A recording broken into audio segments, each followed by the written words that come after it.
যুদ্ধবিরতি চুক্তির পরও থামেনি উত্তেজনা।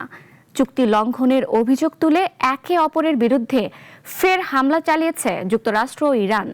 হরমুজ প্রণালীতে কেন্দ্র করে নতুন করে সংঘাত ছড়িয়ে পড়ার মাধ্যমে মধ্যপ্রাচ্যে নিরাপত্তা পরিস্থিতি আরও উদ্বেগজনক হয়ে উঠেছে। যুদ্ধবিরতির এক সপ্তাহ না পেরোতেই আবারও মুখোমুখি যুক্তরাষ্ট্র ও ইরান। চুক্তি লঙ্ঘনের অভিযোগ তুলে একে অপরের বিরুদ্ধে পাল্টাপাল্টি হামলা চালিয়েছে দুই দেশ। যুক্তরাষ্ট্রের দাবি, ওমান উপকূলের কাছে হরমুজ প্রণালীতে একটি পণ্যবাহী জাহাজে ইরানের ড্রোন হামলার জবাব হিসেবে স্থানীয় সময় শুক্রবার দিবাগত রাতে ইরানের উপকূলীয় অঞ্চলে বিমান অভিযান চালানো হয়েছে। মার্কিন সেন্ট্রাল কমান্ড বা সেন্টকম জানিয়েছে, অভিযানে ক্ষেপণাস্ত্র ও ড্রোন সংরক্ষণাগার এবং উপকূলীয় রাডার স্থাপনা লক্ষ্য করে হামলা চালানো হয়। এক মার্কিন কর্মকর্তা জানিয়েছেন, সামরিক অভিযান ইতোমধ্যে শেষ হয়েছে।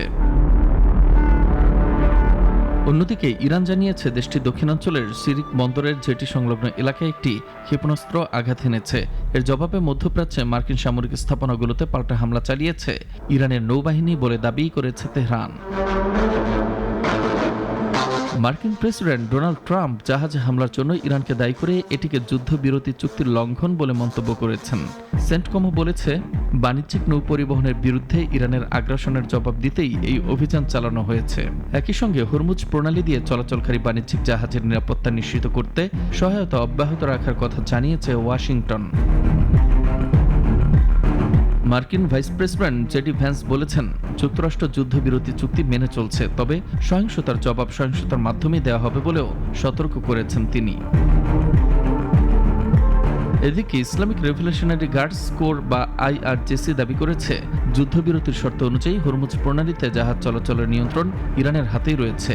যুক্তরাষ্ট্র নতুন করে উস্কানি দিলে আরও কঠোর জবাব দেওয়া হবে বলেও হুঁশিয়ারি দিয়েছে সংস্থাটি। নতুন এই পাল্টাপাল্টি হামলার ঘটনায় মধ্যপ্রাচ্যে আবার উত্তেজনা বাড়ছে। ফলে যুদ্ধবিরতির ভবিষ্যৎ এবং আন্তর্জাতিক বাণিজ্যের অন্যতম গুরুত্বপূর্ণ নৌপথ হরমুজ প্রণালীর নিরাপত্তা নিয়ে নতুন করে উদ্বেগ দেখা দিয়েছে। মুস্তফা কামাল তোহা, নাগরিক।